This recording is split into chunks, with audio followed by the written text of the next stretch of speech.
The guru is live. Welcome to Mtn Top Chats with your guru. I am so excited today. We have a special guest. She'll be coming on here in a little bit. We'll talk all about her at that point.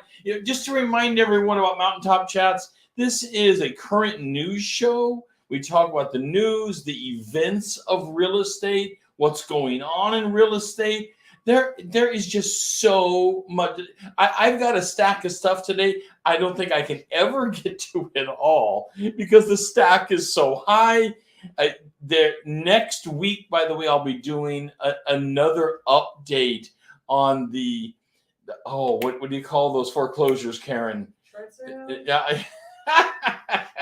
Not sure. Zombie. The zombies. Not this week, but the next week we'll be doing another zombie foreclosure update. I love the zombie thing. It's just I'm not the one that coined the phrase, but it's out there. So let's talk some numbers today, though, because there's some important numbers. It just came out, and I'm a numbers person, so I love that kind of thing. So let's talk about the middle of America.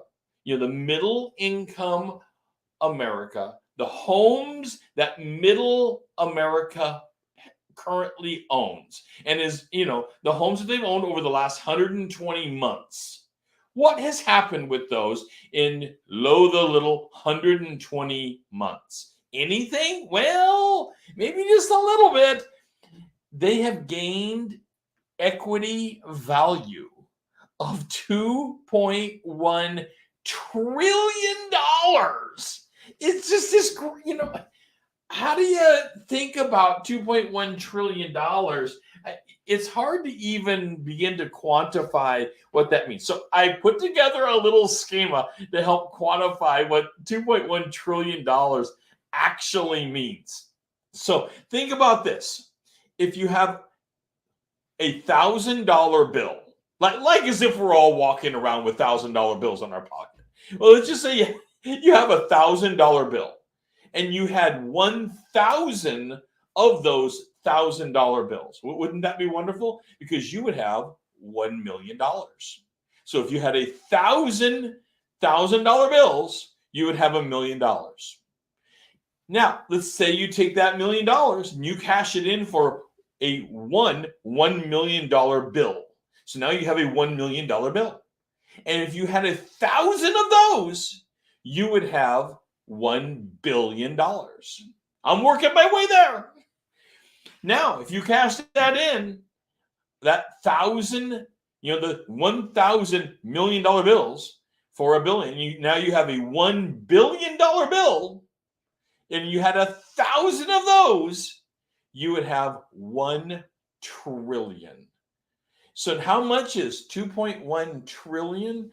It's 2,100 million billion. That's a crazy number to think about. I get excited about numbers like that just because the large numbers are crazy to think about. So I broke it down for one more go around on the numbers. I'll leave you guys alone on the numbers. But one more go around, I broke it down by state. Now, this is just evenly distributed across the states. How much equity wealth was that per state in 120 months? That's 17,500 million per month. That is just. Of course, you can break it down more than that. But wow, that is just crazy numbers to think about. So when people say to you, can you make money owning a home? Wow, Karen, can you make money owning a home? Well, someone made a bunch of people $2.1 trillion. I've never actually lost money on a home. I bought my first home. I've told the story before, so I'm not going to drag people through it. At 19 years old, found a private contract and was able to fix it up and flip it. Now, back then, it was only $27,500 for the home. I was able to flip it and make a little money. But and that was right here in the Portland market. Why didn't I hold that home till today? But that's not how it worked. It didn't work that way for me anyway. So there's money to be made in real estate. You don't have to be a real estate professional to make money. But mostly we talk on this show about the career of real estate and the professionals in real estate.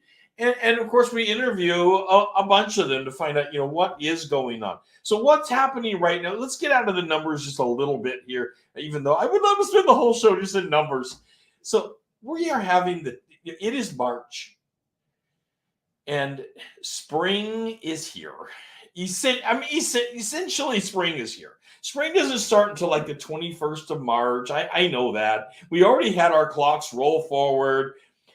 The typical spring for real estate, we know, starts March 1st. That's normal for real estate. March 1st is the big opening door for spring for real estate. We don't wait for the 21st or 22nd. But so when we talk about the next piece, this is normal. We've been having huge inventory shortages. We are on an inventory shortage that is record-breaking again this year. And wait till later in the show when we have the war update and how the war is impacting real estate. You can't wait. I was shocked to learn it myself. But yes, right here locally, we have war impacts on real estate. So right now, though, we have seasonal trends going on. That's not so surprising. Seasonal trends. No. Seasonal trends, that's because it's spring. The question I always ask myself, is there more real estate on the market right now? Yes, because it's seasonal trending real estate. It's spring. There's a bunch more homes hitting the market right now than there were before. But when we average that backwards, well, it's a lot less than what we need. We are still at an unbelievable inventory low. We are just short like crazy in real estate. Now, the shortage in real estate is causing a lot of anguish in the market. It's pushing people out of the market where people can't really afford it anymore. So King County, which is Seattle. So and there's other counties for Seattle as well, but King County, one of the major counties for Seattle. They are up over 20%. In fact, I pulled a number just last night. It's actually 23% on average, day over day from a year ago, that their prices are up again this year. 23%. It's mind-blowing. How can something be up that much? Again, this is not a single year. This is multiple years going on. And the Portland market, on average, is just under double digit. Now, the whole Seattle area is not pushing this heavy. King County is being pushed this heavy. And when you average their whole area, they're right around, the 9-10% mark. And as well as Portland is right around that upper 9s mark, with pockets, though, of in the 20s and high teens. Lots of popular pockets are up there in the 20s, high teens, and how people can keep up with this, I don't know. It really is a market to be wowed by. But let me tell you my prediction: the market's not slowing down anytime soon.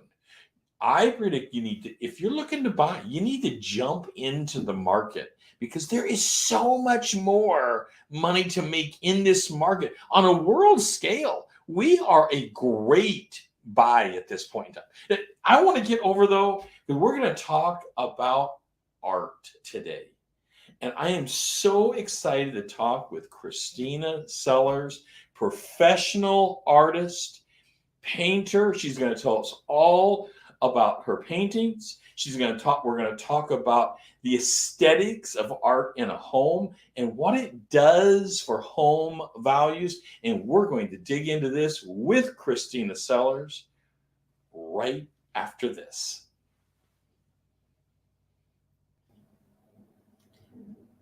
So, Rod, how can a cup of coffee improve my career in real estate? Well, one cup of coffee is how we start our mornings, and it's not a stranger in real estate. We have coffee with our clients all the time. Even bigger than that, we can sit down with one cup of coffee, talk about your goals, make your business bigger, and push you to heights that you can't even believe. That's right. And I'll tell you, working for Rod and I, you can be pushed because he's a workhorse. I love real estate, and I want to share my passion with building your career in real estate as soon as we can pour the next cup of coffee. So how about a cup of coffee with us? I look forward to having a cup of coffee with you and having a discussion of a career change as soon as possible. Thank you. The guru is back. Kristina, welcome to the show. I am so honored that you're taking time to share your knowledge of art with us. And this is wonderful, Kristina.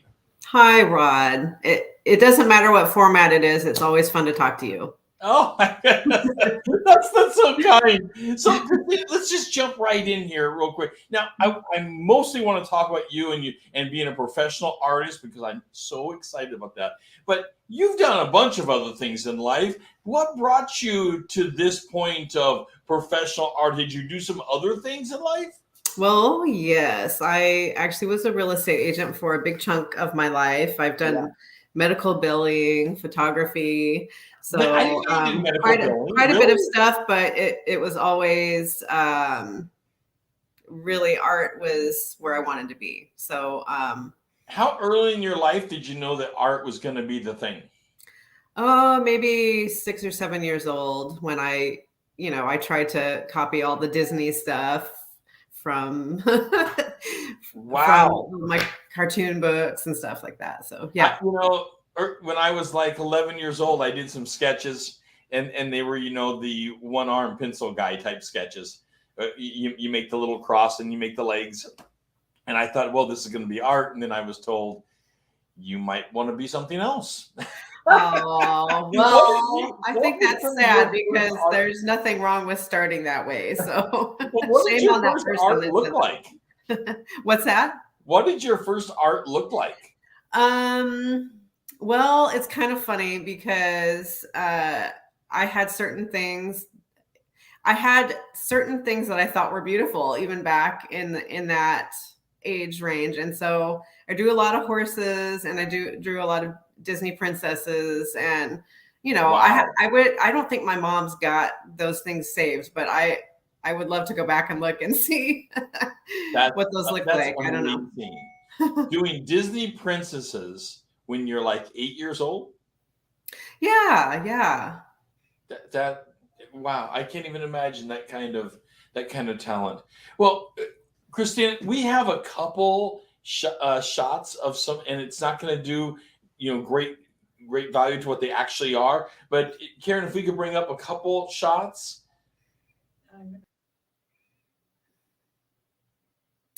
Nice and springy. That is in the McMinnville area here in Oregon. And that is a plein air painting I did of the Columbia River Gorge.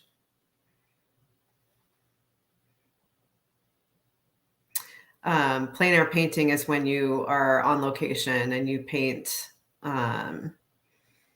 right there. And of course, I had to paint this one really quickly because the sun was setting and I just wanted to capture the essence of it.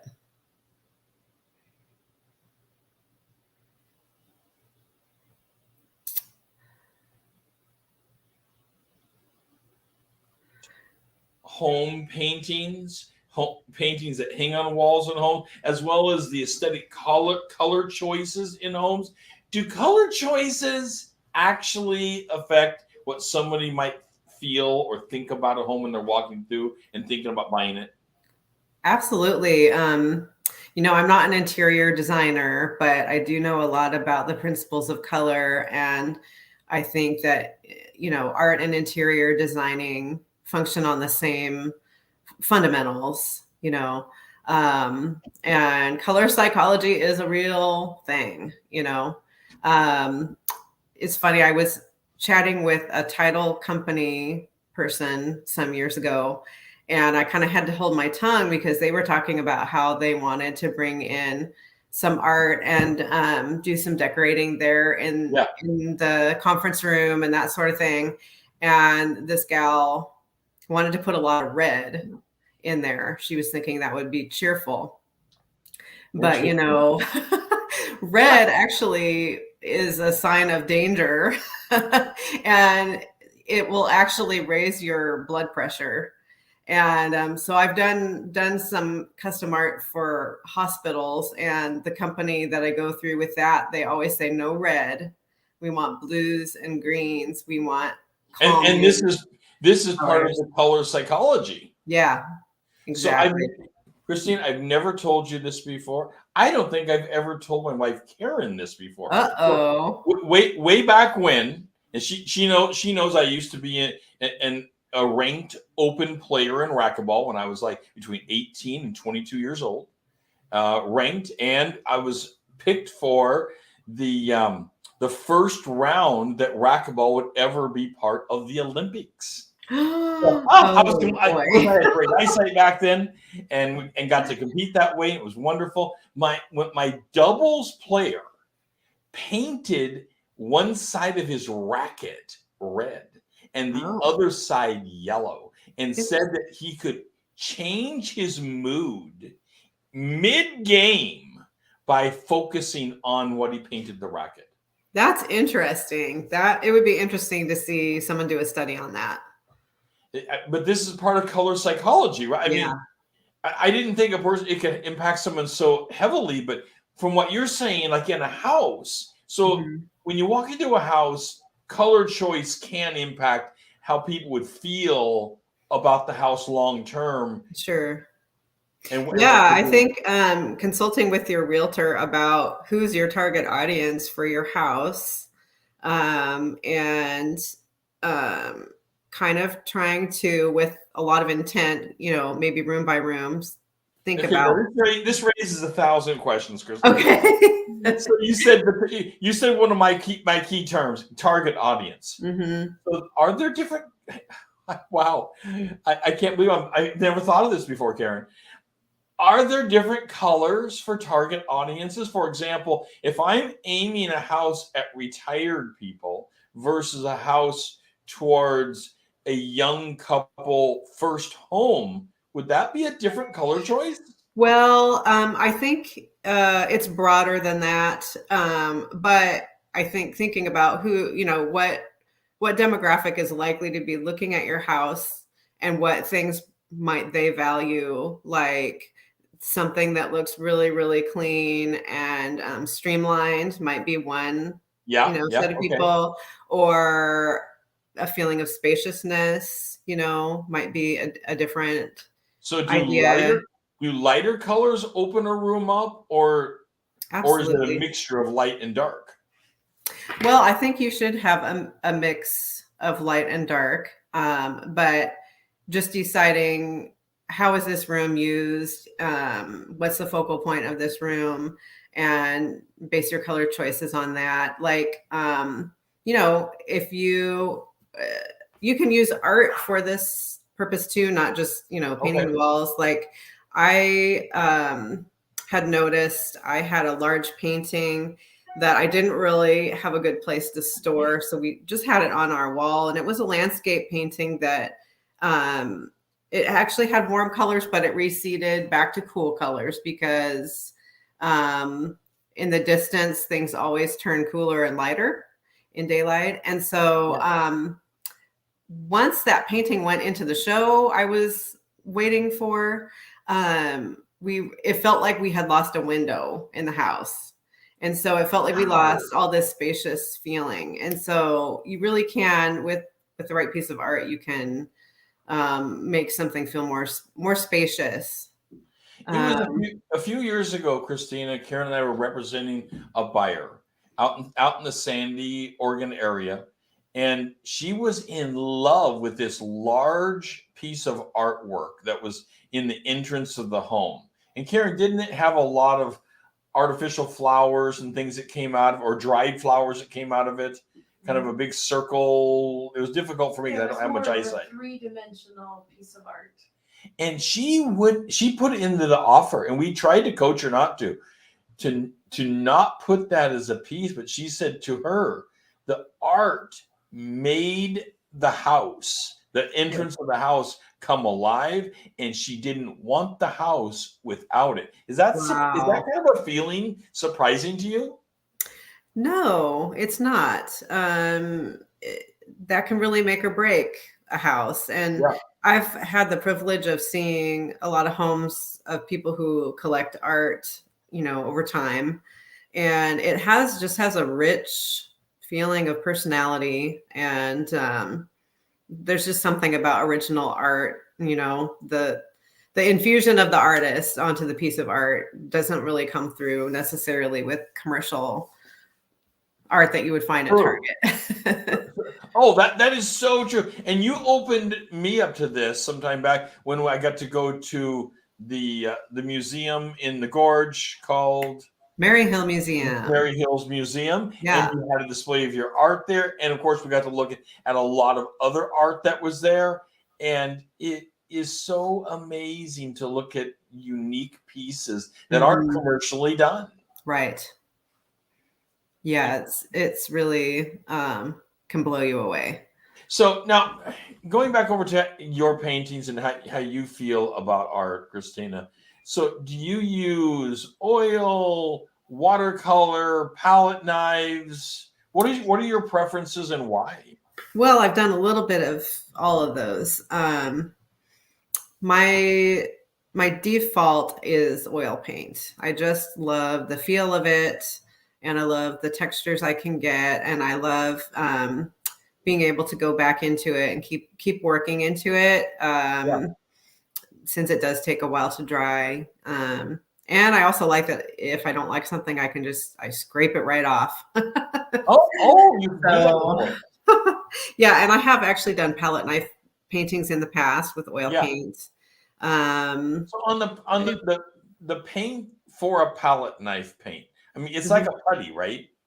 No, it's just oil paint. It's just a lot of it. And you can definitely add things to give it a different texture, a stiffer texture if you want. That's fascinating. Yeah. Yeah. And lately I have done a little bit of gouache painting, which is kind of a hybrid between watercolor and acrylic. And you call it wash, like W-A-S-H? It's gouache. It's actually been around for a really long time, but it's kind of gotten really popular lately. But it's Gauche, I think, one of those French words. But it's easy to use, but it's kind of the opposite of oil painting, whereas it's very quick drying. So, and you're getting into the gouache a little bit, yeah, dabbling with it a little bit and enjoying it. So now, what kind of settings do you? I mean, I know every artist is so unique. Do you prefer mountain settings or animal settings or a fruit bowl? I'm being simplistic because I don't know. Well, it really depends on what I'm in the mood for. And I kind of don't want to be pigeonholed into just one subject if I'm able to. But out of all those things, what I really love is landscape painting the most, I'd say. Okay. And doing plein air painting where you're painting there on location. It's a lot of hassle in a lot of ways because of having to have your equipment, you have some specialized equipment to be able to do that. It's so fun to watch somebody doing it. It's almost intoxicating to watch somebody pull a painting together. Yeah.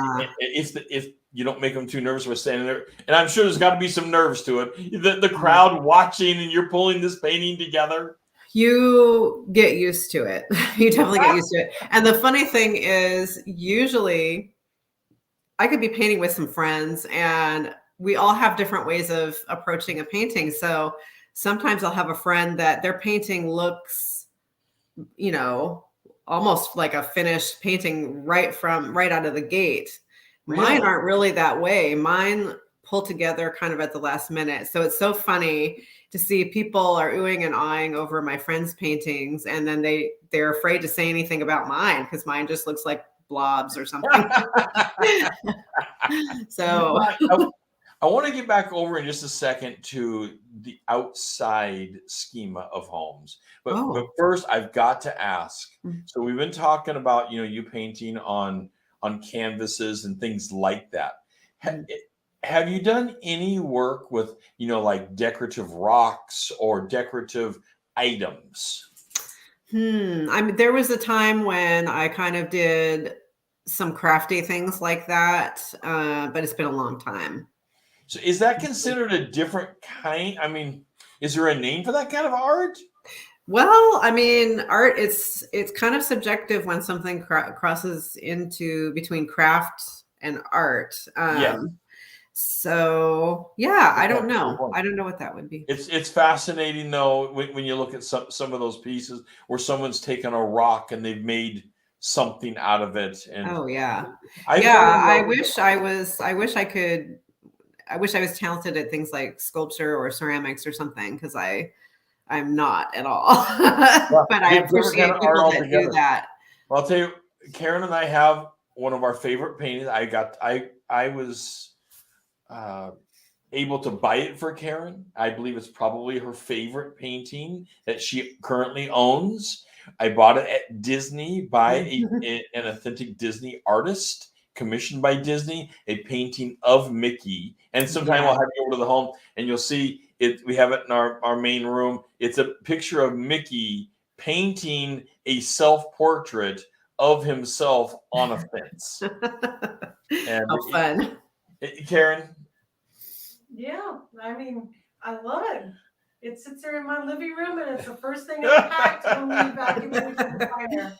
It kind of, it speaks to us that, the character is supposed to be this kind of spitfire that Mickey always is. Yeah. And here he's putting graffiti on a fence, but in a very beautiful way. Well, before we let Kristina go. Oh, I got to get back to aesthetics on the outside of the home too. Okay, because I have a question. Okay. But go ahead and do aesthetics. Oh, okay. You want to do aesthetics first? No, go ahead. Sorry. Oh, all right. So, Kristina, can you tell us what it was like to go to Paris to paint there? I mean, was that I haven't been to Paris. I've been to Italy. I mean, excuse me, to Italy. Yes. To go to Italy, was that the purpose of the trip, or did it just happen to turn into an art adventure? Tell us about it.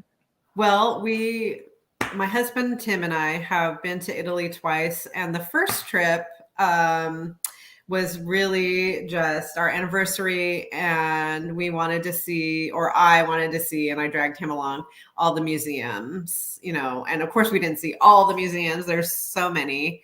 So it ended up being a really awesome trip, but it was a whirlwind, and it was very exhausting going through all the museums. And so we decided we had to go back. We absolutely fell in love with Italy.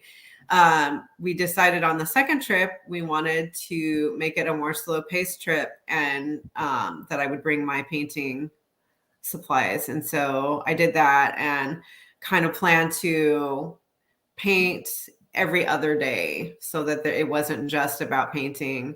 Yeah. And so I could have a little breather and it would still feel like a vacation because painting is hard work, by the way. It is hard work. And that was just absolutely so much fun. And it's amazing the people that you meet that want to know about what you're doing. And my husband, who's very gregarious and outgoing, kind of fielded questions for me. Yeah. People coming up to me. And yeah. One of the funnest things I did was a nighttime painting in Sorrento, Italy, of this beautiful yellow church that was lit up at night. And were you able to bring some of those paintings back with you? Yes, I have. And I've sold quite a few of them, and I have a lot of photography, of course, from those trips, and I've done quite a few paintings from the photography too.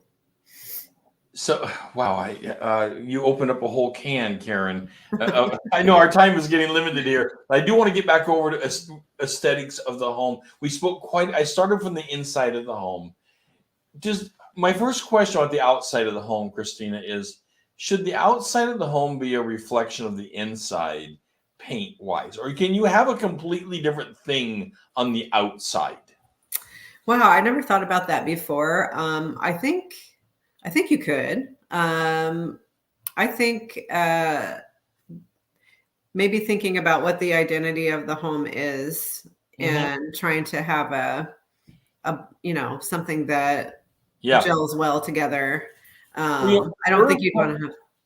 Sorry, go ahead. Oh, I don't think you'd want to have something that's just a night and day difference. Like people are surprised. Oh, this isn't what I thought it was going to be. Well, earth tones are so popular now. Yeah. And of course, I personally never thought that anybody should paint their home with the Pepto-Bismol pink. Yeah. Well, I have a lot to say about that actually. It depends on your locale. We're in Oregon here. We have all these gray days. And so the earthier tones look really, really good here. But if you're in Belize, that Pepto-Bismol pink looks perfect because you have different light. Yeah. So. That's interesting. That is so interesting. Yeah. So, Joanna Gaines is so popular. Her Magnolia, everything. I love all of it. And the reason we have so many cool grays is because of her influence, I believe. However, she lives in Texas. Texas is hot and dry and warm. And those cool grays are a refuge for people in Texas in their homes. But we live here in Oregon where we have all these really, really gray, cold days, and we want to warm up our homes. So if you're going to use grays and earthy tones, go for the warmer ones here in Oregon. Interesting. So the color outside can actually make a person feel that the home is warmer on the inside from a feeling standpoint. Yeah, I mean, if you live in Texas and it's hot and dry and people are going to come through your home and then you have your home, in oranges and yellows, it's going to feel a bit much. Right. That totally makes sense. So what about the decorations around the home? So, all the plant life, should that be, and I know plant life, even saying it sounds general, but is there a schema that should be thought about with bark dust, plant life, roses? Should those colors also be taken into consideration with the paint schema of the outside of the home? Well, I would say yes. I'm certainly not a landscaper or landscape artist, but I think in general, I would say yes. And probably get some help from your local landscape designer, maybe. Yeah. Yeah, you see people do crazy things. Well, I shouldn't say crazy. I take the word crazy back. They do things like paint their door red. And their house is yellow, or the front door itself becomes a mark of art. Yeah, on our house that we just sold, I did kind of. Some people might think it sounds a little bit crazy, but we did a color called Urbane Bronze on the body of the house, which is really, really a pretty dark color, but it's this really kind of I think magical color between brown and gray. It just feels kind of like it has a velvety color almost to it. And then I did a really cheerful, but not too bright yellow door. And I knew my house was going on the market in the fall, and I just knew this is going to feel so warm and inviting. You did use the door itself as a piece of art. Yeah, I did. It was very much Wow. a plan, and I knew I was going to have a lot of sunflowers in my yard, and it just kind of felt like the sunflower house. Well, Kristina, there is so much more I would like to spend time on another interview with you talking, because we've barely scratched the surface. I want to take time and thank you for being part of the It's so chat show fun. today. And if people want to contact you, Mhm. do you do specific work for commissioned work? Absolutely. I'd love to help people out with getting that personal piece of art that they're not able to find in You stores. are local right here on the east side of Portland. Mm-hmm. And Karen, do we have Kristina's contact down here in the banner? I have a slide right Oh. next to your picture. Oh, wonderful. Yeah, there I am. I can't see that obviously with my eyesight. But Kristina, thank you so much for being part of the show. My pleasure. Seeing your art and experiencing your art. And I do want to say, Kristina is the one that put the guru stuff together. And I have had now to this point hundreds of people comment about it. It's been remarkable. And well, you were so kind to let me take that project on. well, it's been amazing for us. Thank you so much for what you're doing, and we'll be talking shortly. Thank you. Bye, everybody. Bye, Rod. Okay. Wow. It's so fun talking to an artist and getting their ideas. I want to move on here real quick to the mask update in Oregon. March 12th, masks came off. It's been 2 years. The masks came off in Oregon. It's remarkable. All of a sudden, Oregon has caught up with, well, let's just face it, a lot of states. The majority of the United States that already had their masks off. And I'm not making fun of the disease at all. It's a serious matter. But I will tell you, I am so thankful to have the mask off out in public. And I know some people still have to wear it. And I may even choose to wear it myself occasionally as I'm one of the at-risk people. I don't have a pituitary gland, for goodness sakes. And if you don't know what that is, well, go Google it and you'll find out all the parade of bad it is to not have a pituitary gland. And that happened in the early 90s from a tumor. So masks came off for most of us. One moment. There are several categories. I don't have a list today, but I will get a list there's several categories though that are not taking their mask off yet. For example, in hospitals, most hospitals are not doing that yet. There's many careers of nursing and other clinics that aren't taking their masks off yet. And then there's some mandated by the governor's office that still are not taking that mask off yet. So, but in general, March 12th, would love to hear from you in the comments. How do you feel about the mask coming off? Is that an important aspect to you? How does it impact your career? We still don't have all the definitions of how it impacts real estate. Most are interpreting that it's simply off, even though I would continue wiping things down, but we don't have a full interpretation of that yet. So I would like to hear though from people as to what's going on that way. How do you feel really about it? Now, I mentioned last week in our chat show, I was going to get back to video, and I promised to get back to it, and I am getting back to it right now. And so video has taken over.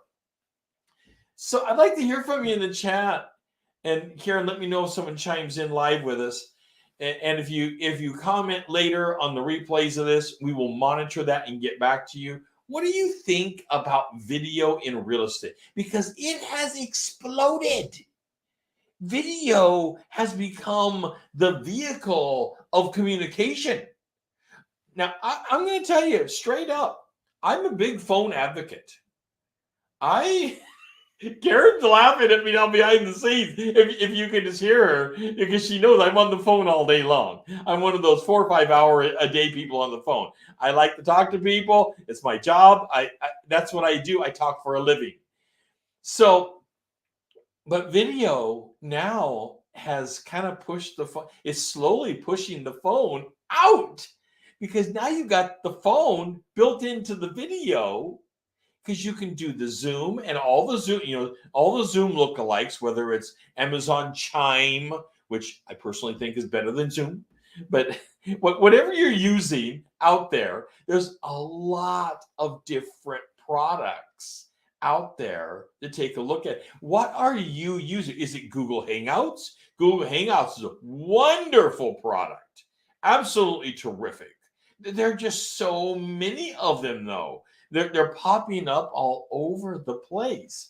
So video for communication to our clients, absolutely on fire. Video tours. Well, what are we going to do with video tours? Because video tours have exploded and there's so many different types of video tours. We're going to talk deeper about video tours and what's going on inside the home as soon as we get back from this break.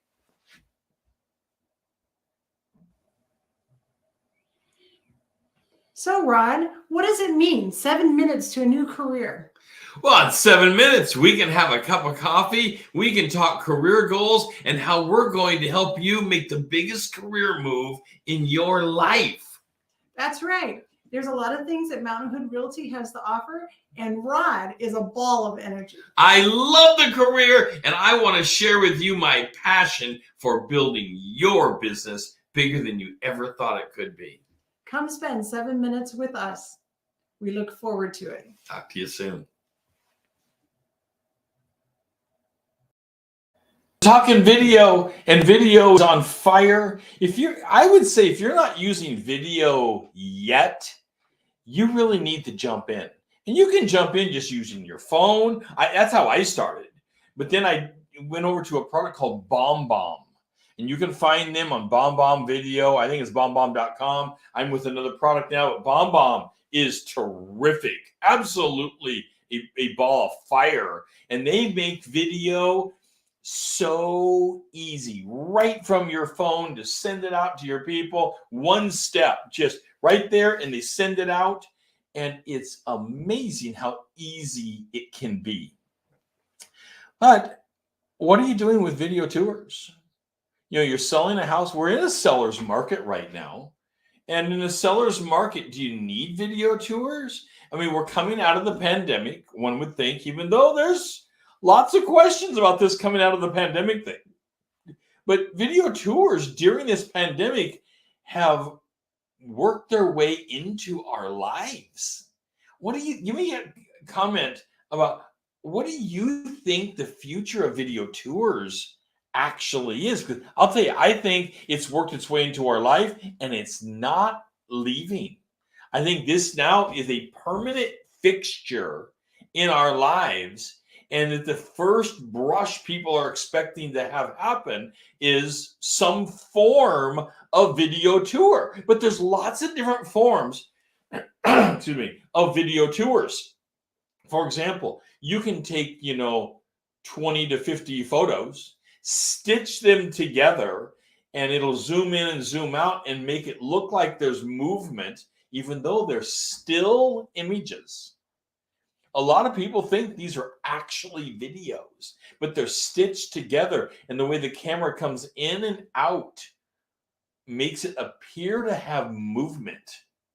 And they're stitched, and it moves from picture to picture, and suddenly you have this video.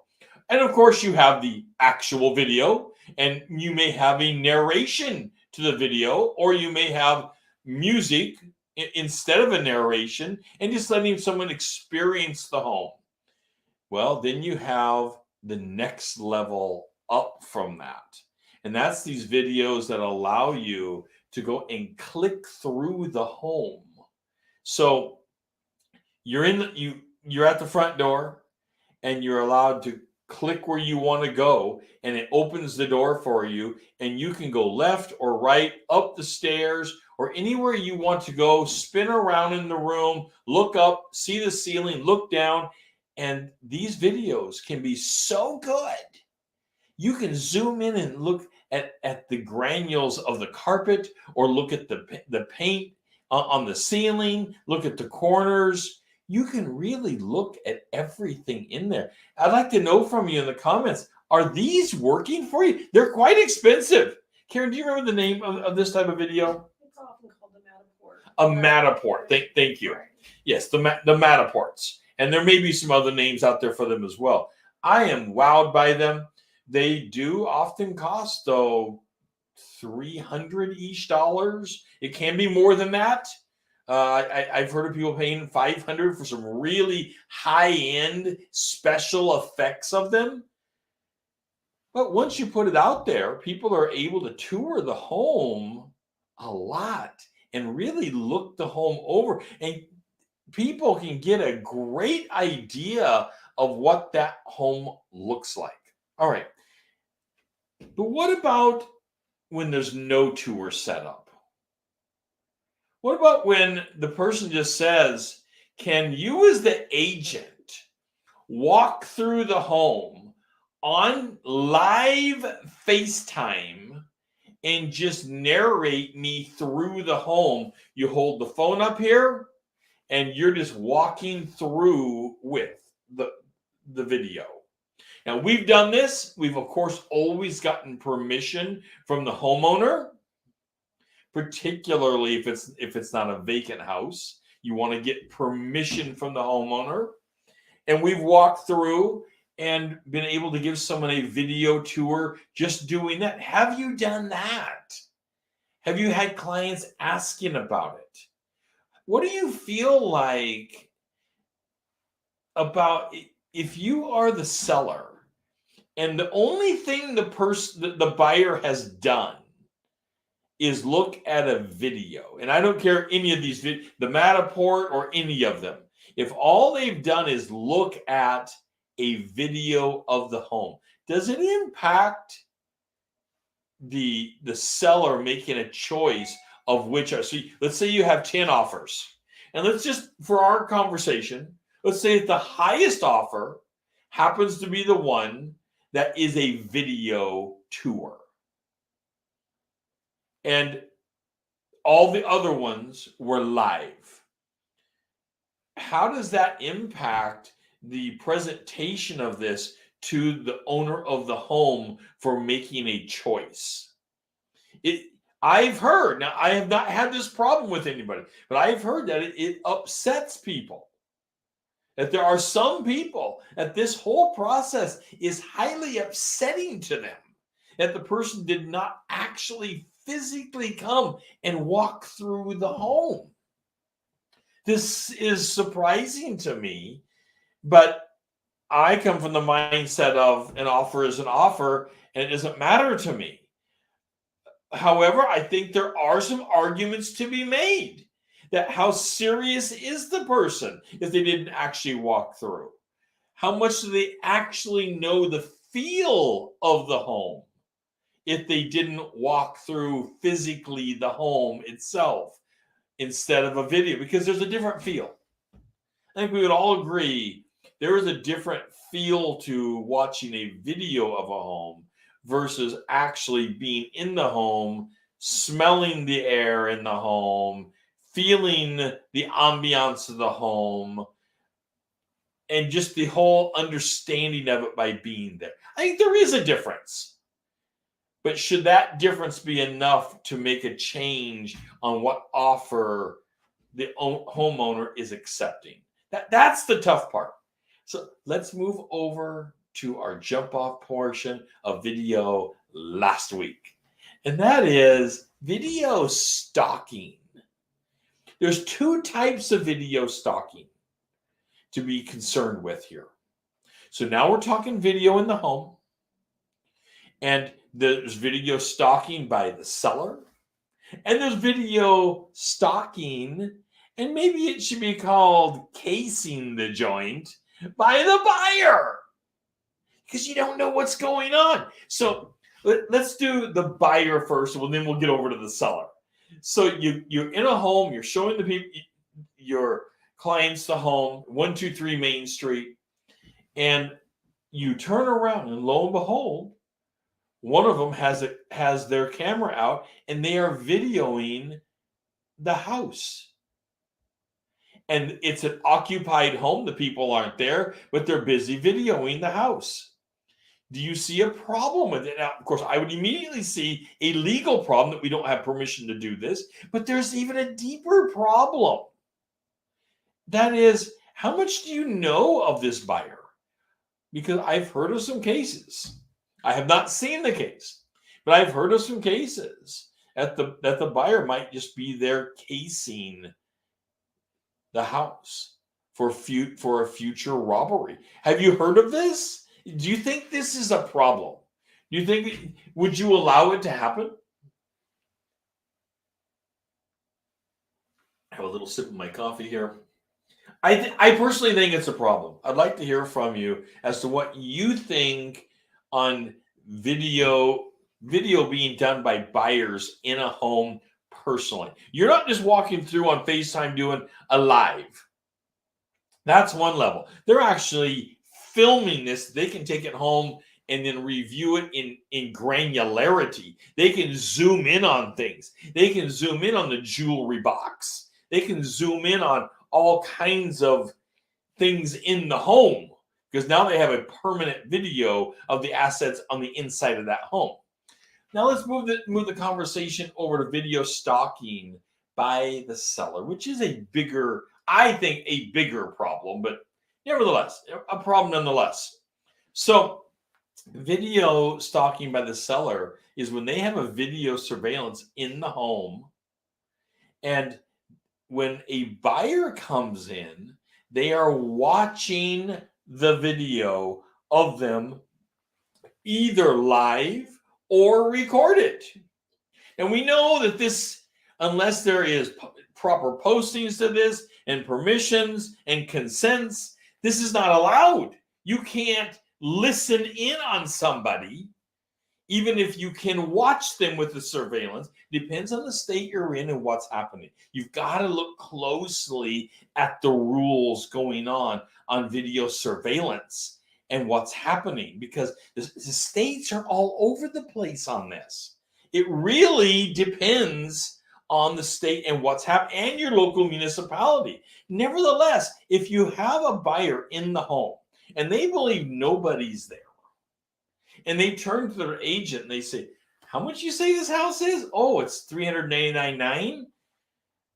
We're approved for $475,000. We can afford that, but what do you think about us offering $375,000 for this? So they start the negotiation in the house, which of course is the agent. I always tell people, I'd like to hear from you in the comments, what do you do at that point in time? I mean, the deal has been spilled on the floor. The cork is out of the bottle. They have said it, and if it's being recorded, and a lot of times you wouldn't even know because these cameras are being hidden. You wouldn't even know that's happening. So, but when the cork's out of it, what do you say? I'd like to have this. What we do is we tell them, I'd like to continue this conversation later when we're out of the home. At this point in time, there may be surveillance going on, so we want to keep all of our negotiations private. I would like to know, what do you do? Have you run against this problem? Because the problem is growing. Video is growing so large. And I think that we personally, now as your guru, I believe that we are at a baby step when it comes to video. It's exploding. What is it going to look like 20 years from now? That's what you have to think about, is if we have this much video today, what will it look like in 20 years? Well, I think that we're looking at, thousands of times more video surveillance items that are going to be out there. And we are in the land of the Internet of Things. Everything becomes part of the internet. You open the refrigerator and you take the milk out, and if it's out too long, some refrigerators will say you're out of milk because the milk container's been out of the refrigerator too long, and it feels like, okay, then we're out of milk, and it'll automatically make a grocery list for you. That's the Internet of Things. Well, these kind of surveillances are absolutely out there. And it's something that we're going to have to be paying close attention to.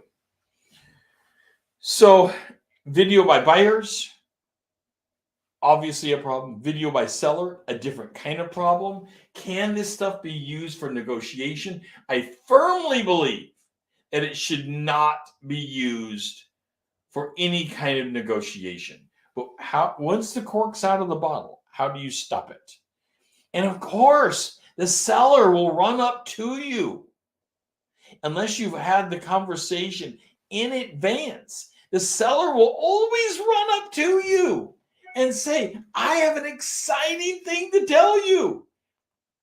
The people that were just in the home had their children pick out the bedrooms. They want it really bad, and they can afford $475. I'm only asking $399.9. They said they're going to bid me down for $375, but they want the house no matter. When the offer comes in, let's bid them up. Isn't that exactly the kind of information that we shouldn't be using? But I would like to hear from you. What do you think about that kind of information? All right. More video updates next week. We'll talk more, get more into it. I'll take a look at your comments, see what's going on there. I wanted to start in a new update for the show because we have this thing called the war going on in Ukraine right now. And our hopes and prayers are with the people of the Ukraine and hoping things are going well for them. But now moving over to real estate, there is a real estate war update that we need to be talking about. And we're starting that briefly today. What is going on with the war and the impact that it's having on real estate? So there is a quote here, Karen, by one of the people in Redfin, one of the leaders in Redfin. Can you read that quote for us? War in Ukraine is partially to blame for, in quotes, the extreme shortage, end quote, of U.S. homes for sale. This is what caught my attention. And I thought, how is that possible? That the war in Ukraine is partially to blame for our shortage of homes. Well, after I started looking into this, it really started to make sense. It is the supply chain. It's not that more people are coming here to buy homes, or that people are thinking more about buying homes because of the war. It's because the supply chain to build homes has been disrupted. It's the supply chain problem. This supply chain now has been disrupted so much, they don't think that we're going to have the materials to continue building homes at our current rate that we have, or that we have a need for, because the supply chain is so disrupted of where we're getting things from. Well, that's going to be a big problem, because now we already have a huge shortage. I mean, the shortage is what is stopping us from having a much larger economy in real estate than what we could be experiencing anyway. But this is where we're at. Tied together with that, we have the Fed's plan to continue raising interest rates. They have already raised it several times, and their plan right now, because of inflation, is to continue raising interest rates over the course of this year. I will tell you my prediction of this. My prediction of the whole inflation thing, which is for real. We have runaway inflation that is substantially large, and we will get into that kind of prediction next week when I can pull some more data together. But I already have a bunch of it, and let me tell you, you won't want to miss the predictions on inflation, our runaway inflation, and what is happening with the bond market and the war and the whole package as it impacts real estate.